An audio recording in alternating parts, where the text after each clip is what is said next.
Hello folks, Wolf Ninja here, bringing you another nerdy video. This is part 2 of my D&D discussion video with the Bloodhunters by Matthew Mercer. In this second part we will be talking about the orders of the Bloodhunter. Now this is what they call the subclasses to the Bloodhunter. And now I've also changed the way I handle my videos.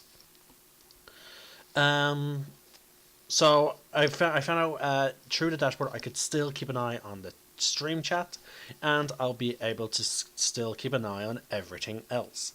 Now I have recently did a post, but I only then found out that they're getting rid of posts, so I don't know how to fix that. Here we go. Oh, here we go.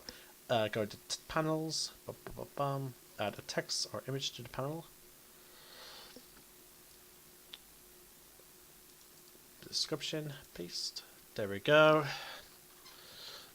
Links for Discord and YouTube. So, due to the unfortunate circumstances I had with one fellow streamer recently, I've decided to sort of experiment more with my Discord to try and find the ins and outs. Let's see now. I don't know if that's submitted that they're going through. If I go to edit panels. Oh yeah, here we go. Now, could you still use that link? Let's see here. Because the link is appearing as normal text. Let's see if I go to thing. Does it bring you straight to my channel? Connect to Discord. Let's see. Okay, I think it does bring you, folks. If it doesn't, you can easily post it in the thing. Let me check the YouTube link now. Let's see. The YouTube link is really long. There we go. Okay, folks. In order for you to use the links, I'm afraid you have to highlight them. Let's see here. Supports markdown. No. Okay. All right. Well, I'm afraid the links are not working in the normal sense, but you can highlight them, as in left click, drag. Okay, sorry folks, as you heard I have to sort my dogs out. I'll be back shortly.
And we are back, folks. I do apologize for that.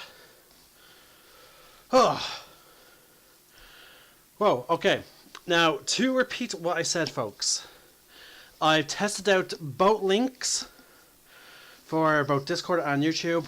You highlight them by left clicking and dragging to get the entire link, and then you right click that and just say go to whatever, and then that will bring you to my Discord channel as well as my YouTube channel. Oh wow. So I'm about to been running up and down the stairs trying to get my dog sorted so I can do this stream because my sister ran out of the house to get her hair done. Whew. Anyway, now let's talk about blood hunters. The first of these orders we'll be talking about is the Order of the Ghost Slayer. Now let's see, I'm going to sidebar this so I can, let's see, read the stream chat. Just in case someone just messaged me. Now remember folks, for you to contact me much easier, please use Discord. It's much easier to reach me through that than it is with the stream chat. Because I had issues with Twitch before. And again, I'll hope to avoid it, in future. And if there's any technical issues, please notify me either through Discord, Whisper Chat on Twitch, or the stream chat. Let me know before you click the report button, because it may be a misunderstanding and we may be able to fix it. Anyway, on to the Ghost Slayer. The Order of the Ghost Slayer is the oldest and most driven of the orders, having rediscovered the secrets of blood magic and refined them for combat against the scourge of undead. Ghost Slayers seek out and study the moment of death, obsessing over the mysterious of transition. Some will sit in their terminally diseased to closely witness their passing, while others go so far as to deliberately having a near-death experience, allowing them to tune their body and senses to the ethereal realms beyond. Holy shit! Ghost Slayers are hardcore, like, dear God, man. They're also a bit, how should I put it, a little bit depraved or something? I don't know how else to describe it, folks. They would sit in a room with someone who's dying, potentially, or put themselves in harm's way just so they can better understand that. Like, okay, sure. Alright. Now, this oldest understanding of death, though, has allowed them to get some really interesting abilities, such as the Rite of Dawn at level 3. Your Rite damage is now radiant damage, and if you hit an undead creature with your Rite of Dawn, it suffers additional radiant damage equal to your Wisdom modifier. So remember, folks, we talked about the Rite damage going up. It starts at D4 and it will scale up. And eventually, at level 20, if you're below half your health, I believe, or is a quarter, 3/4 of your health, your Rite damage is automatically at maxed, and then you have a blood curse that doubles your Rite damage. Well, if you use Rite of the Dawn against an undead, that's even further doubled. So, wow. So that's additional damage through your based on your what was it? Any creature hit suffers additional radiant damage. Hold on.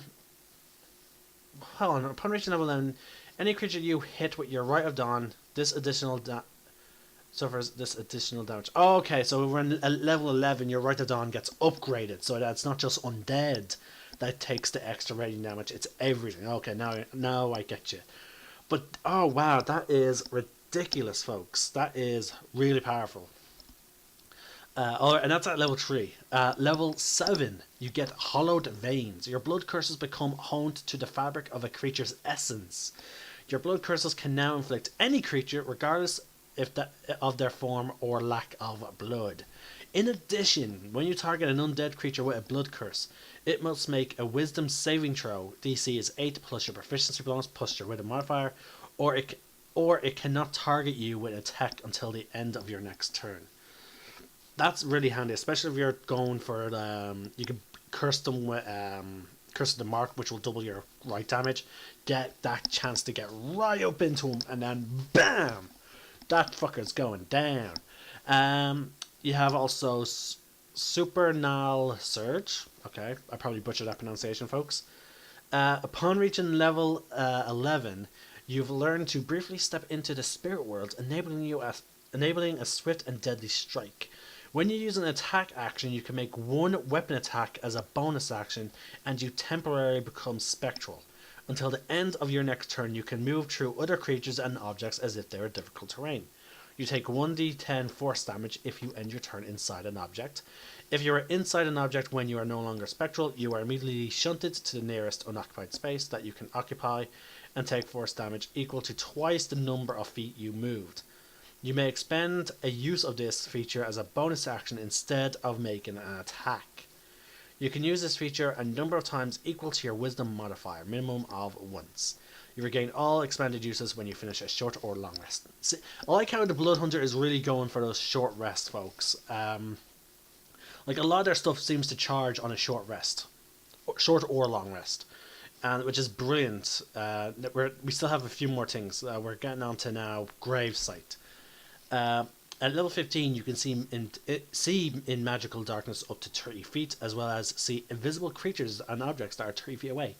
So with Gravesight, you basically are just like, nothing escapes my sight. Even if you cast magical darkness on him, he's still gonna bloody see you. The only thing I would say that could get bypassed that is illusions. But in all fairness, if you multi-class into Warlock, there is a special evocation that you can get that allows you to see through illusion magic. Next we have Vengeful Spirit. Now this is a cool feature, folks. Upon reaching level 18, you learn to project your spirit to fight on while you're on the edge of death. Whenever your hit points drops to 0, you can choose to let your soul emerge from your body to fight on. Your body remains unconscious. Hold on, I can't see the stream chat anymore. There you go. Where was I? Your body remains unconscious and subject to death saving throws as per normal. At the beginning of your next turn, you manifest a spirit from your space that picks up your weapons and continues fighting on. Acting on your turn, every one of your subsequent turns under your control. Your spirit form has your physical attributes and armor class, as well as your weapons and ammunition, and can move through other creatures and objects as if they're difficult terrain. This form is immune to cold, necrotic, and non-magical weapon damage. Your spirit form has access to all your abilities and suffers no damage from your Crimson Right feature. If your spirit takes any damage, your body dies. What? What? What the hell? If your spirit form takes on any damage, your body dies, or you regain hit points. Your spirit form vanishes. Okay. I feel like that was badly worded, or I read it badly, but okay. The addition at the end, that means when if your spirit takes any damage, it will vanish. If you die, it will vanish. If you are healed, it will vanish. So yeah, it's not that if it takes damage, you die. Oh, if your spirit form vanishes, it drops your weapons in its space. And you know the best part is, folks? There is no cap on how often you can use a spirit. So each time, so basically you can stay into the combat. So instead of spending your entire turn just doing a death saving throw, and then that's it, you can literally have your spirit fight on. Considering it can pick up your weapons, there is some interesting scenarios with this, because technically you could then focus your spirit to try and get you help, I suppose. I'm not sure if it has to attack. It doesn't seem like it, but technically a person could use it as a way of trying to get help so that they can get healed. Like maybe have one turn, like that first time they summon it, the spirit runs over to a person with a potion.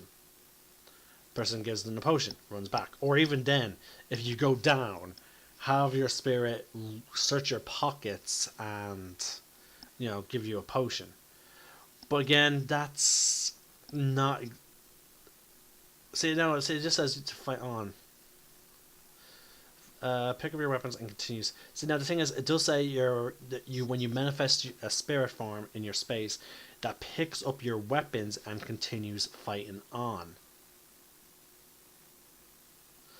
So does that mean it would ignore trying to save you? I don't know. I doubt it, because again, it's your spirit. You would want to live, and if you have a health potion, it would because you're still you, because it is your soul. So it would want to go back into its body at some point. So yeah, I would rule it that it could potentially feed you potions, but then it will vanish. All right, next we have the Order of Profane Soul. Now, folks, this is why this class is this order is the reason why Matthew Mercer designed special rules for multi-classing this class with a warlock. The magics adopted by the wayward bloodhunter prove formidable against many an evil across the realm. However, the darkest of abominations is drawn from an ancient well of cruel, unfathomable power. These towers can control the shadows to do their bidding, hide in plain sight among the noblest of nobles, and bend the minds of the most stalwart warrior but with a glance. These fiends are far trickier to hunt, and many lost their lives in pursuit of such wickedness. A small sect of blood hunters had finally had enough and delved into the same well of corrupting arcane knowledge, making a pact with lesser evils to better combat the greater. While many have lost part of themselves, the power gained far outweighed the price. For even devils now quake when they know they draw the attention of the Order of the Profane Soul. Now again, the fact that these are called Order of Profane Souls, which means it is a collective. So keep in mind, the way I would rule it in my worlds is that blood hunters have multiple monasteries or fortresses, obviously hidden, but they take up children or whatever, or any person that's willing. They train you they give you like basic train, which is level 1 to 2 at what's it called, for a certain amount of time, and then when you reach level 3, that is generally when you select which order you would rather join, specialize in which case you would then say go to one of their monasteries and get some minor training in terms of going through some extra rituals to gain access to these powers, such as for example, if you had to go to the Order of Profane Soul, you would go to one of their fortresses or monasteries, and they will summon another worldly being that you'll make a pact with. At 3rd level, you strike a bargain with an otherworldly being of your choice, the Archfey, the Fiend, or the Great Old One, each detailed on page 109 in the Player's Handbook, the Undying on page 139 on the Sword Coast Adventurer's Guide, and the Hexblade or Celestial on page 54 of Xanathar's Guide to Everything. Your choice augments of your order's features. Now again, once you make this pact, generally your teacher is then, the rest of your training will probably come from in the form of your patron rather than the order itself. Now you get pact magic. When you reach 3rd level, you can augment your combat techniques with the ability to cast spells. See chapter 10, for general spellcasting, and chapter 11 for your warlock spell list. Again, you use warlock's magic. You learn 2 cantrips of your choice from the warlock spell list, and you learn additional warlock cantrip of your choice at 10th level. The Profane Soul spellcasting table shows you how many spell slots you have. The table also shows what the level of those spell slots is, as all of your spell slots are the same level. To cast one of your warlock spells at 1st level or higher, you must expend a spell slot. You regain all expended spell slots when you finish a short or long rest. For example, if you are an 8th level, you have 2 2nd level spell slots. To cast a 1st level Witch Bolt, you must spend one of those slots, and you must cast it as a 2nd level spell.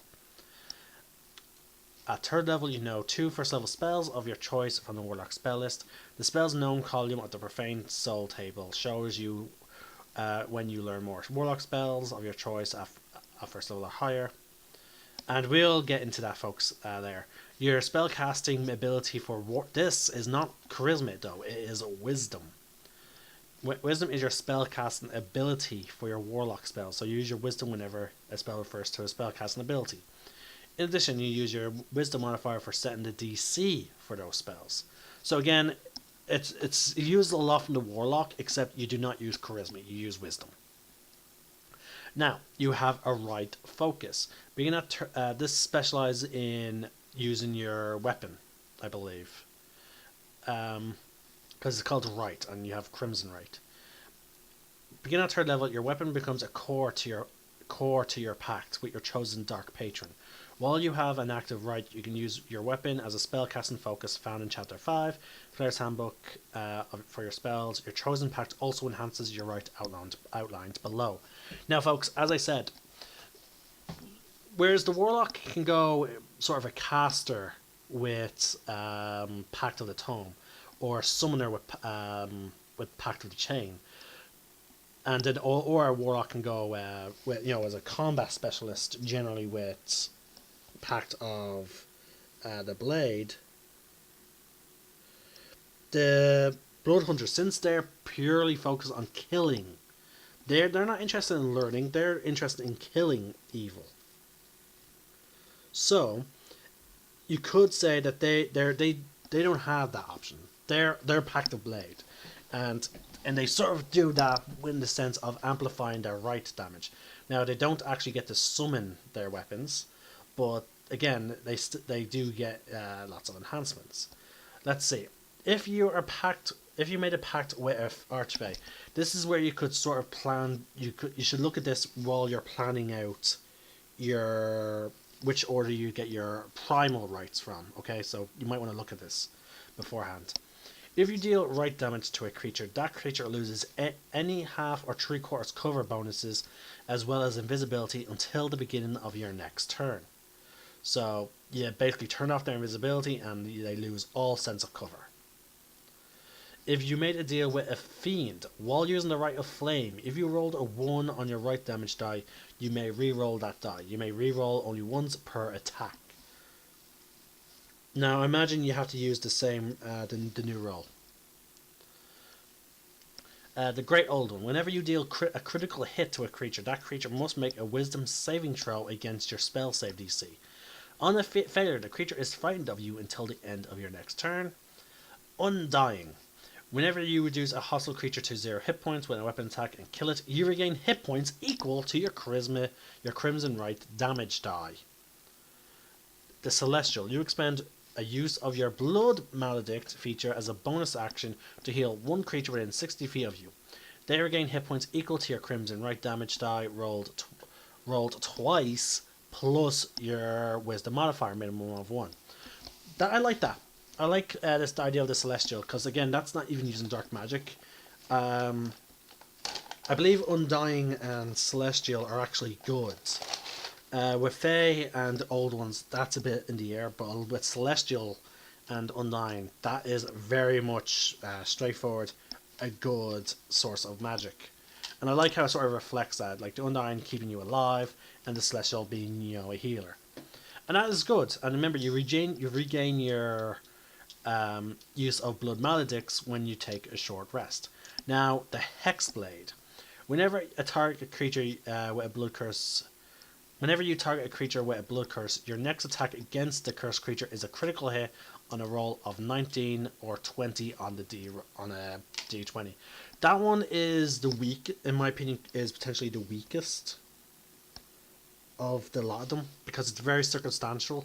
Because a critical hit is hard to do, so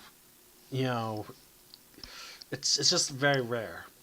Now, mind you, though, it could be very effective, especially if you get the critical hit and you then have further double damage through as you level up higher, because then you get then your dice are automatically maximized. For your Crimson Right, then it's doubled if you're below a certain amount of health, and then all of a sudden you get a critical hit, so that's a potentially bare minimum 40 Crimson Right damage. So I suppose it can be very powerful. Now, folks, we're going to move on to your spell slots real quick. At level 3, you have one spell slot of first level. Then you get a second spell slot at level 5. At level 7, you get your spell slots get upgraded to second level. They get upgraded to third level at level 11. They get upgraded then to fourth level at level 17. Now, I'm actually now going to go into your spell slots now. 1 until level 5. 2 until level 14. And then at 14 you have 3 spell slots. Now in terms of cantrips, you start off with 2 cantrips and you get your third and final cantrip at level 10. In terms of spells unknown, you start off with 2. At level 5 you get 3. At level 7 you get 4. At level 9 you get 5. At level 11 you get 6. At level 13 you get 7. At level 15 you get 8. Level 17 you get 9. And then at level 19 you get 10. At level 20 you get 11. Alright, now let's move on to Mystic Frenzy. Begin at level 7. Level 7. When you use your action to cast a cantrip, you can make 1 weapon attack as a bonus action. Now that is very useful because some cantrips cause you to make an attack roll. So, for example, Green Flame Blade, you target multiple groups of enemy. You're then literally just going into the melee, cast Green Flame Blade, you hit someone, and you're like, oh yeah, by the way, extra attack. And then, keep in mind, you do get extra attack at some point. And then there's even spells like Lightning Lure. Boom! Lightning Lure, you pull the enemy towards you, and you get, and then you get an attack. And then now, oh, by the way, I get an extra attack. Boom! So not only did you pull someone, but yeah, it's really effective. Mystic Frenzy is. At level 7, you also get Revealed Arcana. Your Dark Patron grants you a rare use of a dangerous arcane spell based on your pact. If you're a pact with an Archfey, you get Blur once using a Profane Soul spell slot. You can't do so again until you finish a long rest. Fiend, you can cast Scorching Ray once using a Profane spell slot, and you can't do so again until you finish a long rest. Okay, yeah, they all use a Profane Soul spell slot, and you can't use them again until you finish a long rest. So I'll just say out their spells. Fiend, Scorching Ray, Great Old One, Detect Thoughts, Undying, Blindness/Deafness, Lesser Restoration for Celestial, Undying. Undying is Blindness and Deafness, Celestial is Lesser Restoration, and Hexblade is Branding Smite. Now, at level 11, you get Diabolic Channel. At level 11, you can temporarily infuse your right with a seed of power. Oh, god damn it. More boosting your right. Again, a Profane Soul Warlock is just like, oh, when I hit you, it's gonna hurt. You can be your right enhanced weapon with 1 spell you can cast or is already active. When you make a single attack, then you make a single attack, so you're sacrificing your extra attacks for the imbued spell to hit the target automatically and then consider part of the single weapon attack. The target takes a weapon damage and is subject to the effects of the spell, expending the spell slot accordingly. If the attack has advantage, the target's initial saving throw against the spell has disadvantage. If the attack misses, the spell has no effect. The area spells originate from the target's choice. From the target's space, sorry. The spell must be at first level or higher, have a casting time of 1 action, or require an action to activate require an action to activate on an already active thing. So basically, what you could do is imbue Fireball into it. Tell your allies to stand back, run forward, hit someone, and then just like, boom. In all fairness, there are other spells, but like that's a guarantee. That's oh wow, that's really cool. Now obviously Fireball would also hit you, so you would probably not want the Fireball. But okay, let's move on. Actually, Scorching Ray would work so well with that. Like, hit, by the way, boom, boom, boom. Okay, now we have Unsealed Arcana. At level 15, your Dark Patron grants you the rare use of an additional arcane spell based on your pact. Once again, they all use your Profane spell slot, and they all require a long rest to recharge. With Archfey, you get Slow. Fiend, you get Fireball. Great Old One, you get Haste. Undying, you get Bestow. Celestial, you get Revivify. And Hexblade, you get Blink. At level 18, you get Soul Siphon. You learn to sacrifice the souls of powerful foes to your Dark Patron in exchange for immediate power. When you reduce a creature to 0 hit points, when an attack, kill the creature, and then when you kill a creature with when you reduce a creature to 0 hit points with an attack, kill the creature. Okay. Oh, so it means you can't knock them out. Sorry. And they have a challenge rating of 15 or above. You recover expended spell slot. That well, around level 18, you probably will face off against a few level 15s along with the boss. So you can burn all your spells on your boss and then shift your focus on his allies to get more spell slots back. Now, folks, the next order we're going to be talking about is an order that is very Witcher-like, and you will see what I mean right now. The process of consuming the Hunter's Bane is a painful, scarring, and often fatal experience. Those that survive find themselves irrevocably changed, probably butchered the pronunciation, changed, enhanced. Some found this experience exalting, embracing the ability to alter one's own physiology through corrupted alchemy.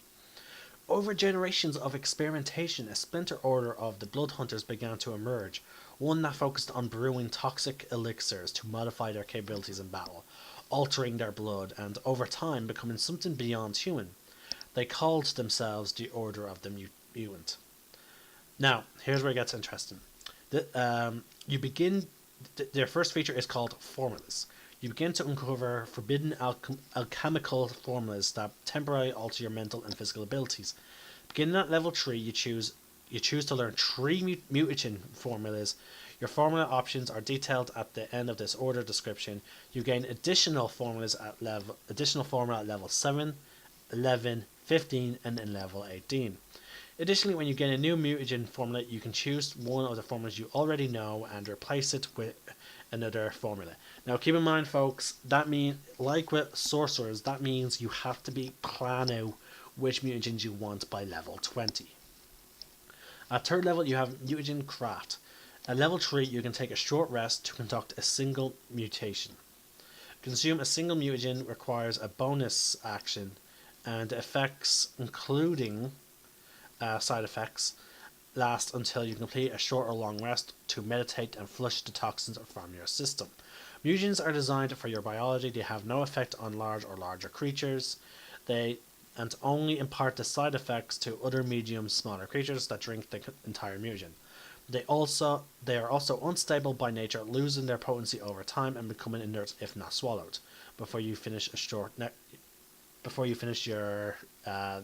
next short or long rest, your body will begin to better utilize toxins you instill with as you grow in power and experience. These advancing mutagens may be significant by a mutagen score. Then there's mutagen score. Your mutagen score is your Bloodhunter level divided by 4 rounded up. At level 7, you have advanced mutagen craft. Upon reaching level 7, when you take a short rest to conduct a mutagen, you can now create 2. The mutagens must be different formulas and can be ingested with overlapping effects. That lasts until you finish your next short or long rest. Each mutagen still takes a separate bonus action to imbibe. Once you reach level 15, you can now create 3 mutagens during a short rest. At level 11, you have Strange Metabolism. Beginning at level 11, you can use a bonus action to instill a burst of adrenaline to temporarily resist the negative effects of a mutagen. You can choose to ignore the side effect of a mutagen affecting you for 1 minute. Once you use this feature, you can't do so again until you finish a short or long rest. At level 15, you have Robust Physiology. Your body has begun to adapt to toxins and venoms, ignoring corroding effects. You gain immunity to poison damage and a poison condition. At level 18, you have Exalted Mutation. Your body has begun producing one of your toxins naturally. Choose one of your known mutagen formulas. You gain the benefits of this and side effects of this mutagen permanently at all times. You cannot change this choice of formula after this feature is acquired. That is it. Now we're going to the mutagens. I believe they are alphabetized. Some of them require a number of levels in Bloodhunter before you can learn and create them. So some of them will have prerequisites, folks. Ether. You gain a flying speed of prerequisite is level 11. You gain a flying speed of 20 feet. Your side effect is you have disadvantage on all strength and dexterity abilities checks. Ooh, that is a little bit iffy. Celerity. Your dexterity score increases by the amount of your mutation score, as does your dexterity maximum. Side effect is your wisdom score decreases by the amount equal to your mutation score. Ooh, wow. Because remember, you get the side effects as well. Conservant. You gain advantage on intelligence ability checks. Side effect, you have disadvantage on charisma checks. That one, conversant might be a good idea for your permanent one. Because you get advantage on, again, if you're a bloodhunter, you may not have much charisma to begin with. Alright, here's one called Cruelty. Prerequisite level 11. You can make a single weapon attack as a bonus action on each of your turns. Okay. Side effect, you have disadvantage on all saving throws. Okay, maybe not that. Impermeable. Impermeable. I am butchering that pronunciation. Clearly. You gain resistance to piercing damage. Side effect, you now have vulnerability to slashing. Okay. Mobility. You gain immunity to the grappled and restrained conditions. At level 11, you are also immune to the paralyzed condition. The side effect is you gain a penalty to initiative. You gain a penalty to initiative equal to 2 times your mutation score. Ouch. Okay, Night Eye. You gain dark vision up to 60 feet. If you already have dark vision, it increases by 60 feet. Side effect is you gain sunlight sensitivity. That's probably worth it. Precision requires level 11. Your weapon attack score, critical hit on a roll are 19 and 20. Side effect, all healing you receive is halved. That's okay, I guess.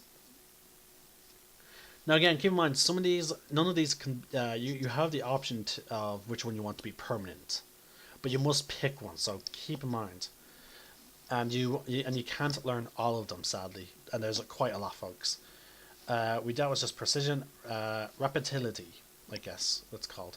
Your speed increases by 15 feet at level 15. Your speed becomes increases by 20, so a maximum of 50. Side effect, you have disadvantage on dexterity ability checks. Okay, well, that's not too bad. Reconstruction requires you to be at least level 7. While conscious and in combat, you regenerate hit points equal to 2 times your mutation score at the start of each of your turns, as long as you're above 0 hit points. Side effect, your speed decreases by 10 feet. There you go, boom. I would take reconstruction. Yeah, your movement speed will drop to 20, but if during a fight, that's where it'll be most important. You can just be like, you can always just keep a potion of rapidity in your, in your pocket. Always keep it prepared. You make it, you keep that one vial there, and then if you really desperately need movement speed, you can just be like, okay, pop, go, boom, movement speed.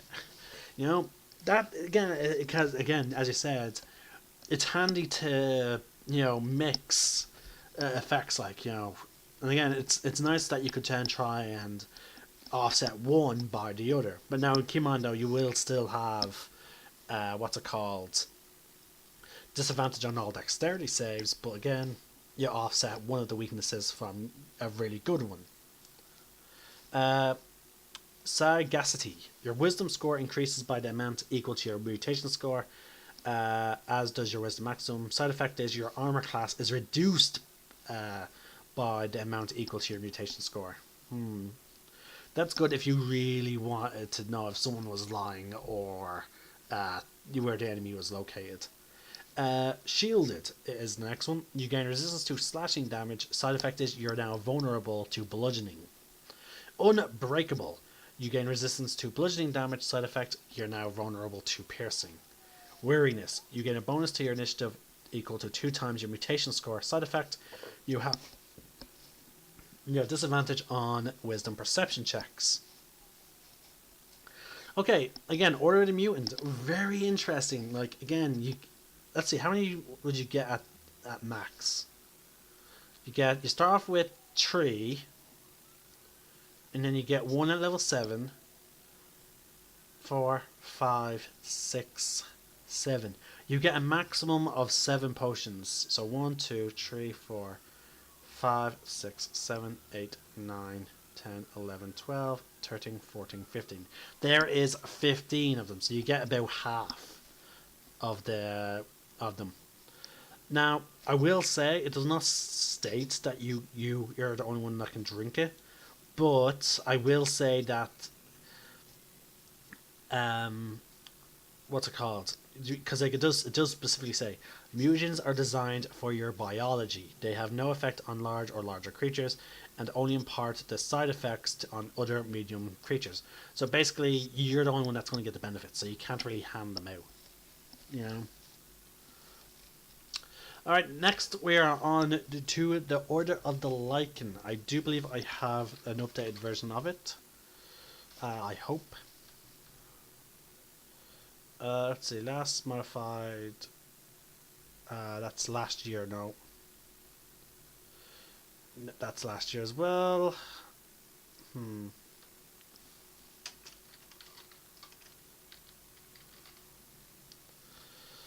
This is really strange. 2017, 2017. 2017. I could have swore I actually had an updated version of it. Maybe it's not showing up in a certain folder. Let's see. Maybe it's still in my downloads folder. Let's see here.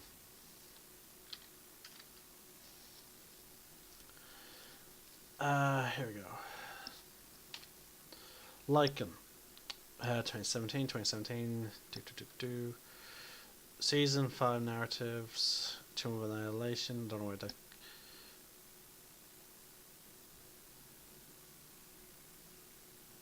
Okay.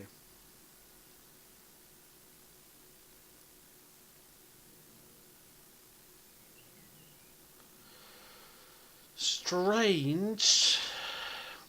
I could swear there was an updated version.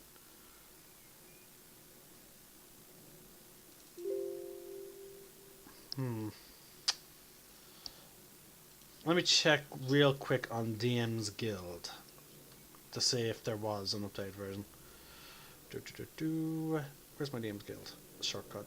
There you go, Dunmaster's Guild. There we go. Order.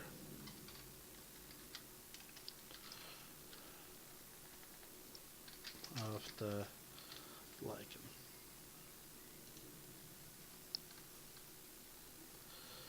Okay. Yeah, we're at 1.5. When was it updated?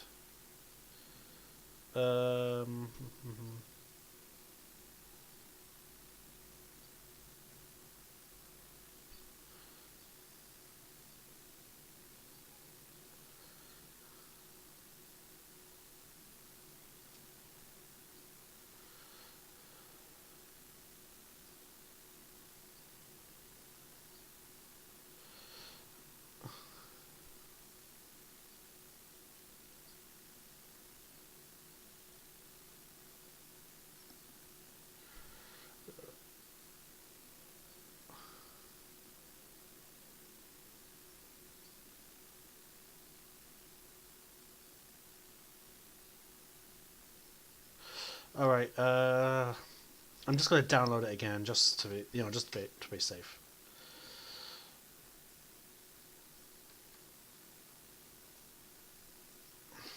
Because I want to make sure I have the most updated one to read. You know, I don't want to read out to you guys, a mistake. Okay, apparently it won't let me purchase it because I've already purchased it. So instead I'm going to go to updated only. I'm going into my library. Okay. Review all products.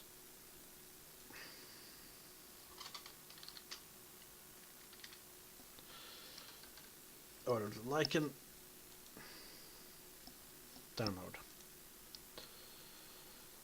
Here we go. And once it's here we go. It's opening.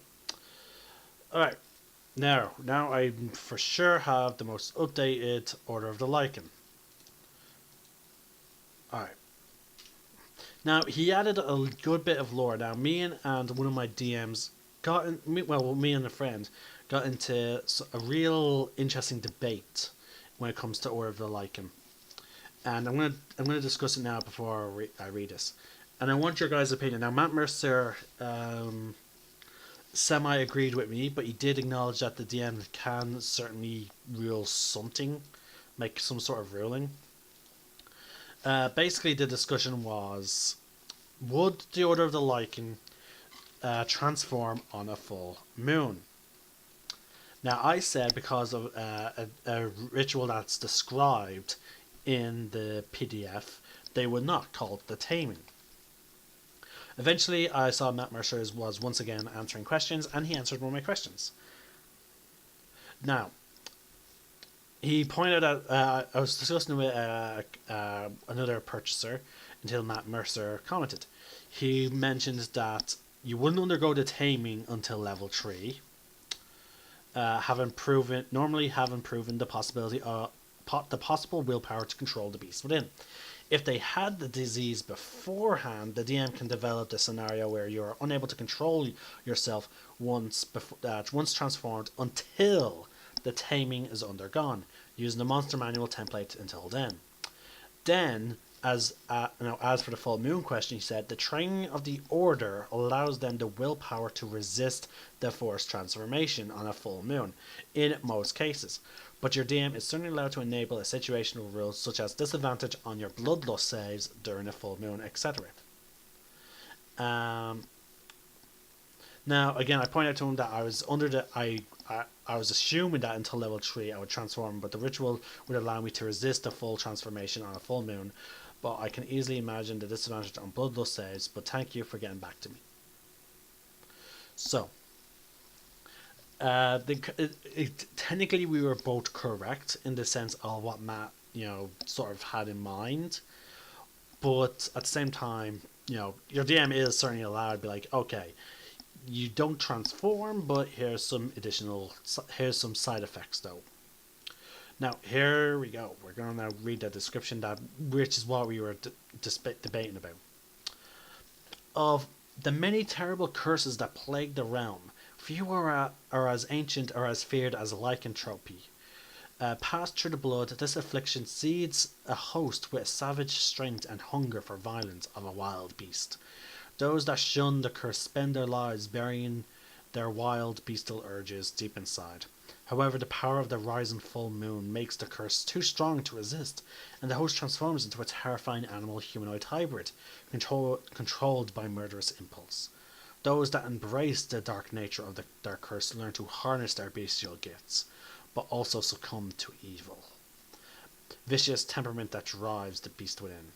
Now again, that reflects on the fact that in the monster manual, I believe it's described that your alignment changes if you embrace your lycanthropy. But if you want to keep your alignment, you're then under the sway of the full moon. I like that sort of duality. Yeah, if you don't cure it and you resist it to stay good, you then are forced to transform on the full moon. But then if you embrace it, you get really cool abilities, but your alignment is changed to evil. And the DM is allowed to take control of that character. So it's a bit of an interesting dilemma. Now, the Order of the Lycan is a proud order of bloodhunters who undergo the taming, a ceremonial inflicting of lycanthropy from a senior member. These hunters then use their abilities to harness the power of the monster they harbour within, lose themselves to it. Through intense honing of one's own willpower combined with... Now technically willpower can't fail. Now this is where I argue that, clearly they can resist the full moon. Through intense honing of one's own willpower, combined with the secrets of the Order's blood magic rituals, members learn to control and unleash their hybrid form for short periods of time. Enhanced physical prowess unnatural resilience, and razor-sharp claws make these warriors a terrible foe to any evil that crosses their path. Yet no training is perfect, and without care and complete focus, even the greatest of bloodhunters can temporarily lose themselves to the bloodlust. And that is last bit is reflected in an ability, a feature that's in the class, which we'll get into. Now, when you pick this archetype, you get two things at level 3. You get heightened senses and hybrid transformation. We'll read out heightened senses first. Starting at level 3, when you choose this class, you adopt improved abilities of a natural predator. You gain advantage on any wisdom perception checks that rely on hearing and smell. Very good. Now, now you also get hybrid transformation. You begin to learn to control the lycanthropic curse that now lives in your blood. As an action, you can transform into your hybrid form. This form lasts for 10 minutes, and you can speak, use equipment, wear armor in this form. You can revert to your normal form earlier by using an action on your turn. Was a bonus? Yeah, it's an action to transform back and forth. You automatically revert to your normal form if you fall unconscious or die. The benefits of this form replace the rules for lycanthropy within the monster manual. You can use this feature twice. You regain expended uses when you finish a short or long rest. While you are transformed, you gain the following features. Feral Might, you gain a bonus to melee damage rolls equal to half your proficiency bonus rounded down. You also have advantage on strength checks and strength saving throws. So yeah, your melee attacks get a huge bonus. Now, not only is it your dex, it's half your proficiency rounded down. You get Resilient Hide. You have resistance to bludgeoning, piercing, and slashing damage from non-magical weapons that are not silvered. And while you're not wearing heavy armor, you gain a bonus +1 to your AC. I like going light armor. So for me, it would be studded leather armor as the highest, I believe it would be. So that will be 13 plus my dex, and then it'll be +1. You get Predatory Strikes. Your unarmed strikes are considered to be a single weapon in regards to your Crimson Right feature. You can use dexterity instead of strength for attack and damage rolls of your unarmed strikes. When you use an attack action with an unarmed strike, you can make another unarmed strike as a bonus action. Your unarmed strikes deal 1d6 slashing damage. This die increases to 1d8 at level 11 and 1d10 at level 18. You do, however, get Cursed. Now we're on to the two weaknesses of this transformation, folks. At the moment, it was really, really good. Now we get into the interesting bits. You have vulnerability to damage from silver weapons. So if someone hits you with a silver weapon, you're taking double damage. Bloodlust. At the start of your turn, if you have taken any damage since the beginning of your last turn, you must make a wisdom saving throw to maintain control. The DC equals 10 or half of the total damage you have taken from attacks since your last turn, whichever number is higher. On a failed save, you must move directly towards the nearest creature to you and use an attack action against that creature. If there is more than one possible target, the DM chooses the target. You then regain control for the remainder of your turn. If you are under the effect that prevents you from concentrating, for example, Barbarian Rage feature, you automatically fail this saving throw. Now, mind you, that's interesting because that means you can combine the Barbarian Rage with this transformation, but the only problem is if you take any damage, you automatically fail. So even if it's 1 damage, you can potentially attack your allies. Now, at level 7, you have Stalker Prowess.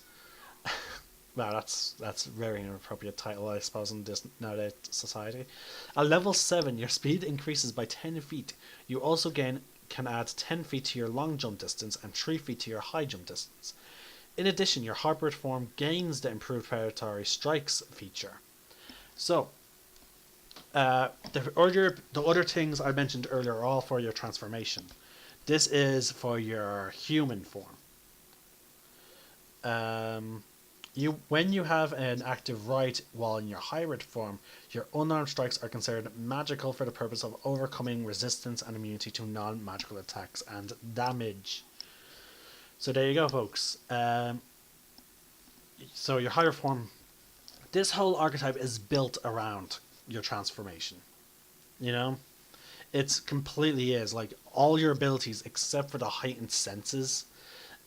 Like technically, the heightened senses do go into your hybrid form, but I think you only gain like 2 abilities that you can use outside of your hybrid transformation, and that is heightened senses and stalker prowess. Now, at level 11, you get advanced transformation. You learn to unleash and control more of the beast within. You can now transform into your hybrid form as a bonus action, and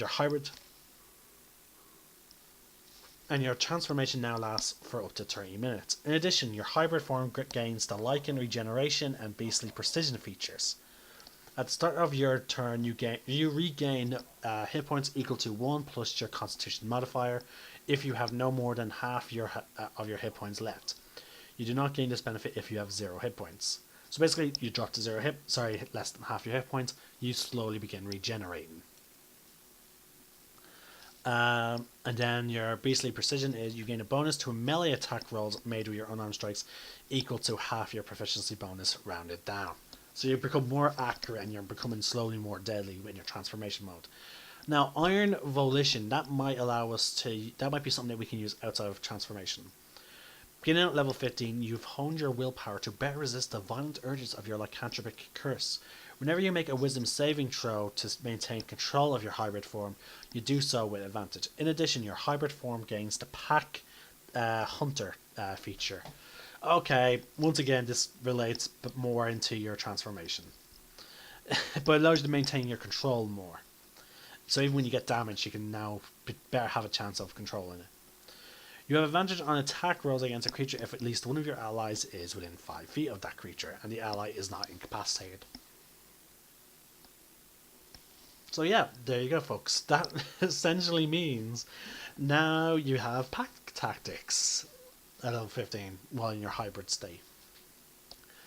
Now, at level 18, you have hybrid transformation master. You get a special blood curse with this. You have wrestled your inner predator and mastered it. You can now use your hybrid transformation feature 3 times between rests. You also gain the blood curse of the Howl for your blood modification curse. This does not count towards your blood curses known, so it's a free blood curse. As an action, you howl at any number of creatures within 30 feet, chilling their blood and stunning them with fear. Any of the target creatures can hear you. I don't know why I'm tired. A wisdom saving throw of DC equals A plus your proficiency plus your wisdom modifier, or become frightened of you until the end of your next turn. If they fail their saving throw by 5 or more, they are stunned until the end of their next turn instead. A creature that succeeds on your saving throw is immune to this blood curse for the next round for hours. And if you amplify it, this curse can target any number of creatures within 60 feet of you. So you basically double your range. And there you have it, folks. That is the Bloodhunter. Designed by Matthew Mercer. And first debuted, I think, thanks to Vin Diesel playing it, while it was still called the Witch Hunter. That is all the archetypes. In the previous video, we did talk about what the vanilla Bloodhunter gets. This is by far one of my most favourite homebrew classes, folks. It's a class that I am just itching and dying to play. And I completely forgot about it when I started my Friday game. I can honestly tell you that my next character I play that's not Adventurers League is going to be a Bloodhunter. And I love the fact that Matthew Mercer even replied to my questions about his class. Not once, but twice now. And I have to acknowledge that I can see why he wants to try and deter dipping multiclass, and I think it's referred to as, when it comes to the bloodhunter, because again, he does not want people to abuse his class. Some people say that's unfair, but hey, it's his class. And with that, folks, I am going to rest. I've did multiple videos today. I'm probably going to play some Sea of Thieves since Old Republic is down, or I may do something else. But right now, I'm going to relax, maybe make a cup of tea. Who knows, I might even run a solo D&D game for myself, since I'm not going to Ludo Sport, and I have now all day to myself. Might as well try and enjoy it. Or I might do some more work on preparing for tomorrow's game. Even though the only thing I can really prepare for is possibly designing more items. Or, trying to figure out how to better use some of the mini games that I found for use on Roll20. Oh, I just thought of a way to do it. Aha! Oh. Mind you though, that's only if my players are actually interested in playing the game. Anyway, folks, this is Wilfred Ninja, signing out. May the force be with you, and remember, roll for initiative.